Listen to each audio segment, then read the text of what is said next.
اے سی والے کمروں میں بیٹھ کے تو فلسطین کے حق میں ویڈیوز ریکارڈ کرواتے ہیں اے سی والی مساجد کے اندر بیٹھ کے، کیونکہ انہوں نے خود جانا کوئی نہیں ہوتا، تو ٹھیک ہے مسلمانوں کا لہو گرماتے رہتے ہیں اور بالکل گراؤنڈ ریئلٹیز سے ہٹ کے بات کرتے ہیں، اور پھر ہمیں یہ مثالیں دیتے ہیں صحابہ کرام علیہم رضوان کی کہ ان کے پاس بھی اسلحہ اتنا نہیں تھا، اس کے باوجود وہ کفار کے اوپر غالب آئے، رومنز اور پرشینز کو انہوں نے الٹ دیا جو صدیوں سے سپر پاورز تھیں۔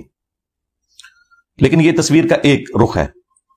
تصویر کا دوسرا رخ یہ ہے کہ صحابہ کرام علیہم رضوان کی مثالیں دینا بالکل اللاجیکل ہے۔ اس کی وجہ یہ ہے کہ اس دور کے اندر اگر یہاں سے سیدنا خالد ابن ولید رضی اللہ تعالیٰ عنہ ایک تلوار لے کر گھوڑے پر سوار ہو کر نکلتے تھے تو سامنے سے بھی جو رومن جنرل آتا تھا اس کے پاس بھی تلوار ہی ہوتی تھی، تو اسلحہ برابر کا تھا۔ یہ بالکل غلط بات کرتے ہیں، ہاں کوانٹٹی کا فرق ضرور ہو سکتا ہے، اسلحہ برابر کا تھا۔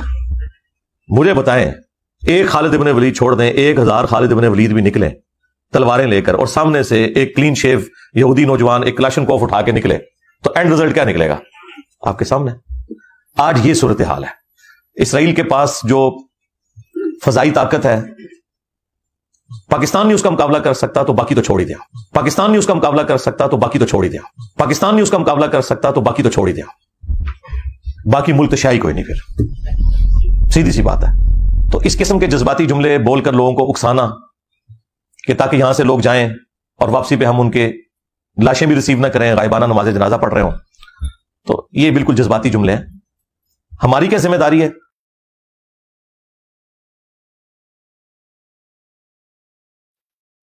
السلام علیکم دوستو، امید ہے آپ لوگ خیریت سے ہوں گے۔ میں ہوں عامر حق اور آپ سن رہے ہیں ہمیشہ کی طرح آواز حق۔ دوستو آپ کا سواگت کیا جاتا ہے، آپ کو ویلکم کہا جاتا ہے، اہلاً و سہلاً مرحبا۔ آج کی ایک ایکسیپشنل اسپیشل اور ادبھت سٹریم کے اندر میں جو ماڈریٹرز ہیں ان کو کہتا چلوں کہ سلو موڈ جو ہے میں نے لگا دیا ہے 5 منٹ کا، کاش اس سے زیادہ لگا سکتا۔ چیٹ بند کرنا مقصد نہیں ہے، مقصد یہ ہے کہ آپ لوگ زیادہ سے زیادہ سنیں، یہ سٹارٹ میں یاد رکھیں، زیادہ سے زیادہ سنیں، کیونکہ جتنا زیادہ سنیں گے اتنا زیادہ سمجھیں گے۔ تو سننا زیادہ ضروری ہے۔ قرآن کا بھی ادب و احترام سب سے پہلے اسی طریقے سے ہوا تھا۔ قرآن میں اللہ تعالیٰ فرماتا ہے اعوذ باللہ من الشیطان الرجیم وَإِذَا قُرِئَ الْقُرْآنُ فَاسْتَمِعُوا لَهُ وَأَنصِتُوا لَعَلَّكُمْ تُرْحَمُونَ۔ یہ قرآن کی آیت ہے کہ جب قرآن کی تلاوت کی جا رہی ہو، پڑھا جا رہا ہو، تو خاموشی سے کان لگا کر سننا تاکہ تم پہ رحم کیا جائے۔ میں قرآن کی بات کروں گا، میں اسلام کی بات کروں گا، میں مسلمانوں کی بات کروں گا، میں حق کی بات کروں گا، میں عدل کی بات کروں گا، میں حقیقت کی بات کروں گا، میں مسلم امہ کی بات کروں گا۔ تو اس سے بڑی حقیقت اور اس سے بڑی درد اور اس سے بڑی چیز تو سننے کی ہو ہی نہیں سکتی۔ اور پھر اگر اقبال بھی کم بخت یاد آتا رہتا ہے تو اقبال کو کہہ کر چلوں تو لا الہ الا اللہ کی بات کروں گا۔ مجھے ہے حکم اذاں گرچہ بت ہیں جماعت کی آستینوں میں، تو مجھے ہے حکم اذاں لا الہ الا اللہ۔ اور اپنی آج کی گفتگو کا آغاز تو پھر اقبال کے اس شعر سے کیے دیتے ہیں، چلو کہ چوں می گویم مسلمانم بلردم، چوں می گویم مسلمانم بلردم۔ اقبال کہتا ہے جب میں یہ کہہ دیتا ہوں کہ میں مسلمان ہوں، بلردم، میں لرز اٹھتا ہوں، میں چونک اٹھتا ہوں، میں ڈر جاتا ہوں، وحشت اور دہشت زدہ ہو جاتا ہوں، ہیبت میں، روب اور دبدبے میں ڈوب جاتا ہوں۔ کیوں؟ اس کا جواب پھر خود ہی دے دیتا ہے کہ دانم مشکلات لا الہ را۔ وہ کہتا ہے مجھے کم بخت اس چیز کا پتہ چل گیا ہے کہ جب آپ لا الہ الا اللہ کہتے ہیں اس کی مشکلات کیا ہوتی ہیں۔ سو چومی گویم مسلمانم بلرزم کے دانم مشکلات لا الہ را۔ جب میں یہ کہہ دیتا ہوں کہ میں مسلمان ہوں تو پھر ان مشکلات کا مجھے ادراک ہو جاتا ہے کہ اب لا الہ الا اللہ کا نتیجہ کیا نکلے گا. دو وجہ سے آج کی گفتگو ہونے جا رہی ہے, توجہ سے سنیے گا. پوائنٹ نمبر 1,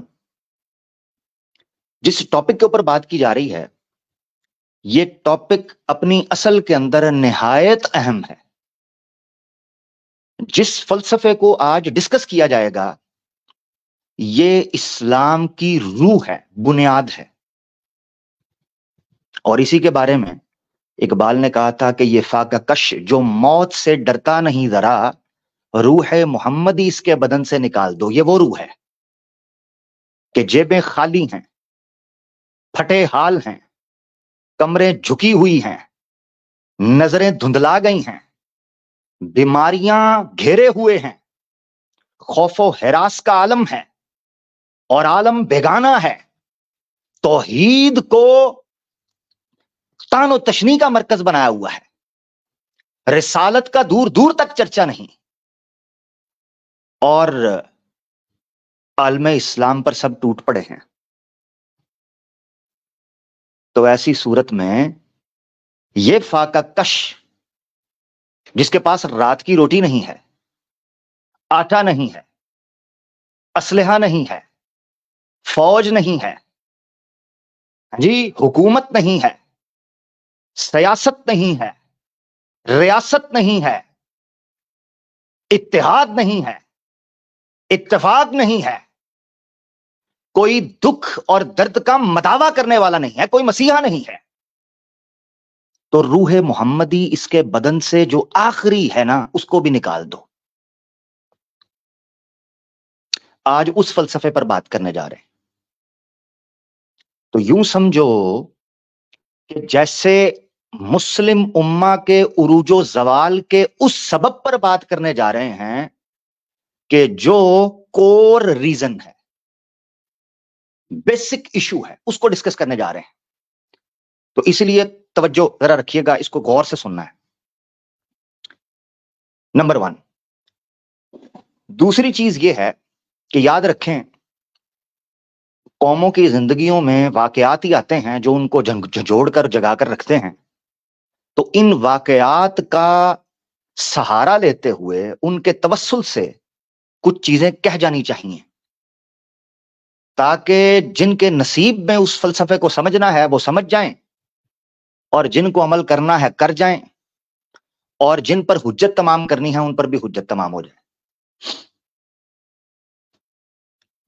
دوسری یہ وجہ کے اندر آپ یہ سمجھیں کہ آج جس خاص شخصیت کو ہم زیر بحث رکھتے ہوئے اس فلسفے کو سمجھیں گے تو ان کی وہ ویڈیو جو ہے وہ بہت زیادہ وائرل ہوئی. ویڈیو وائرل ہونے کا مطلب یہ ہے کہ جتنی وائرل اتنا زیادہ امپیکٹ, اوبویسلی, ٹھیک ہے نا. جتنے زیادہ لوگ دیکھیں گے اتنے زیادہ لوگ اس سے انفلوئنس ہوں گے, اور پھر یوتھ جب انفلوئنس ہوتی ہے اور نالج بیس کم ہوتا ہے, سطحی معلومات ہوتی ہے, ظاہری چیزوں کو سامنے رکھا جا رہا ہوتا ہے, حقیقی چیزوں کو نہیں. فرق سمجھ رہے ہیں؟ ظاہری اسباب کو سامنے رکھا جا رہا ہوتا ہے, حقیقی اسباب کو نہیں. تو اس وقت یوتھ کے بھٹکنے کے چانسز زیادہ بڑھ جاتے ہیں. تو اسی لیے حقیقی مسائل پر بات کریں گے, ظاہری مسائل پر نہیں. یہ آج ہم نے اس چیز کو ڈسکس کرنا ہے. تیسری چیز جس کو سمجھنا ضروری ہے وہ یہ ہے کہ دکھ انجینئر محمد علی مرزا صاحب کے اوپر یہ ہے کہ یہ تو ہمیں کہتے تھے کہ پلانٹ ارتھ کے اوپر توحید کا جو حقیقی منہج ہے وہ ہم پیش کر رہے ہیں. جی, توحید کا حقیقی منہج تو ہم پیش کر رہے ہیں. اور اس سے پہلے کہ میں تبصرہ کروں, میں کہہ دینا چاہتا ہوں کہ ہم نے خود انجینئر بھائی سے سنا تھا, وہ کہتے تھے کہ امام مالک بن انس کہتے ہیں کہ جناب یہ قبر کی طرف اشارہ کر کے مدینے والے کی میری جان مال ان پر قربان, درود و سلام ان پر, کہ اس سے اختلاف نہیں ہو سکتا، باقی جو آتا ہے اس سے اختلاف ہوگا. ہاں جی، ہم تو آپ سے یہ سنتے تھے، نہیں کسی نے سنا ہوا، چلیں آج سنا دیتے ہیں، آج کچھ اور سنا دیتے ہیں کہ غلطی تو غلطی ہے، غلطی کو تو ڈسکس کیا جائے گا نا جی. تو ذرا سنیے. یوسف علیہ السلام کے بھائی صحابہ ہی تھے، ان کی اللہ نے غلطی بیان کی. غلطی کا یہ مقصد نہیں ہوتا کہ آپ نے کسی کو برا بنا کہہ دیا، ورنہ کیا اللہ تعالیٰ خود یہ کر رہے ہیں؟ نہیں، اس سے ہوتا ہے جیسے سورۃ الاعراف میں ہے کہ ہم نے قصہ اور آدم اس لیے ابلیس کا بیان کیا تاکہ اے اولاد آدم، جس طرح تمہارے باپ کو ورگلا دیا تھا شیطان نے، تمہیں کہیں ورگلانا تھے. تو اگر حضرت آدم کی غلطی کا بیان کوئی گستاخی نہیں ہے تو ان لوگوں کی غلطیوں کا بیان بھی محدثین نے گستاخی نہیں سمجھا. لہٰذا یہ کتابوں میں انہوں نے احادیث لکھی. یہ معاملہ شروع سے کلیئر کر لیں، احترام اپنی جگہ ہے، غلطی غلطی ہے. ٹھیک ہے جی، احترام اپنی جگہ ہے، غلطی غلطی ہے. اور علی بھائی کہہ رہے ہیں کہ اگر آدم اور حوا علیہم الصلاۃ والسلام کا واقعہ اولاد آدم کو سمجھانے کے لیے لکھا گیا ہے تو یقیناً اس کے اوپر تو بات ہونی چاہیے. ایک تو یہ چیز، تو اختلاف تو ہم کریں گے، احترام کے ساتھ کریں گے، طریقے کے ساتھ کریں گے. Point number 1.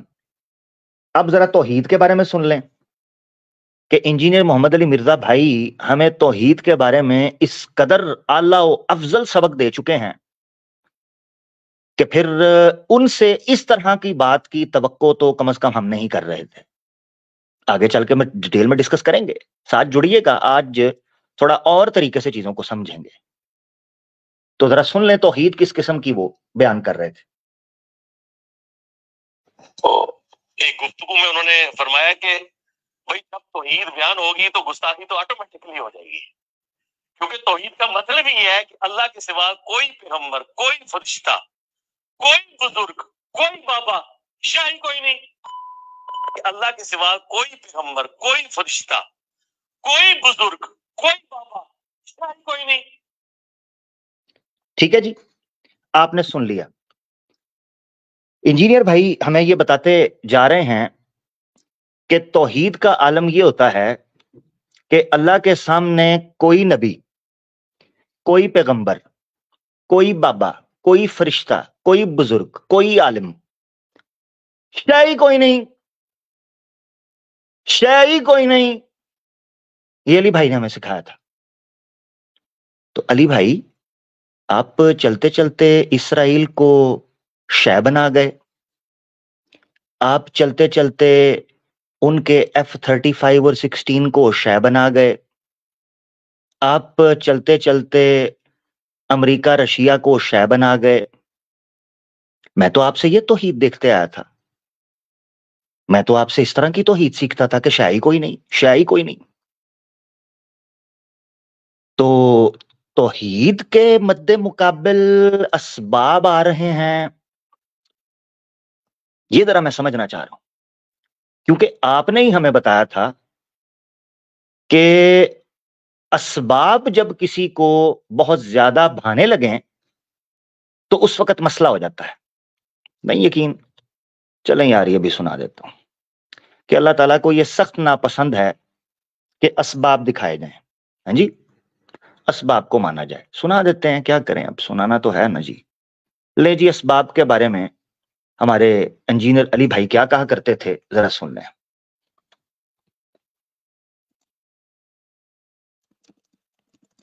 اب وہ تکبر پر مبنی کچھ جملے انہوں نے بول دیے. انہوں نے کہا کہ